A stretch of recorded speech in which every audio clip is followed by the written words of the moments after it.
Welcome to our YouTube channel Neha Karbaja Blog. আজি আপোনালোকৰ ওচৰত লৈ আহিছো পেসেঞ্জাৰ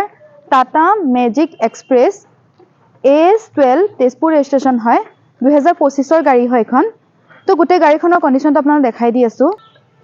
গাড়ীখনৰ কন্ডিশনটো বহুত ধুনিয়া হৈ আছে যেহেতু গম পাইছে 2025 ৰ হয় গাড়ীখন নতুনে হৈ আছে শোৰুম কন্ডিশন হৈ আছে গাড়ীখন আৰু আপোনাকে টায়াৰ কন্ডিশনটো চাব পাৰে বহুতে ধুনিয়া হৈ আছে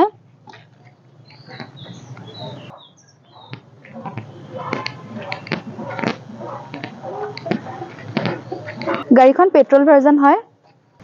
মই গাড়ীখনৰ সিটৰ কেপাসিটিটো কৈ দি আছো আপোনালোকে বেকত আৰু ফ্ৰন্টত মিলাই 11 সিট পাই যাব এতিয়া আপোনালোকৰ ইন্টেৰিয়ৰটো দেখাই দি আছো কৰ সিটবোৰ আপোনাক দেখাই দি আছো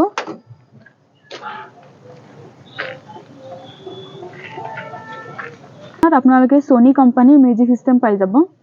গাড়ীখনৰ ৰানিং চাব পাৰে খুবেই কম চলিছে গাড়ীখন মাত্ৰ 7000 চলিছে গাড়ীখন একেবাৰে শোৰুম কন্ডিশন হৈ আছে গাড়ীখন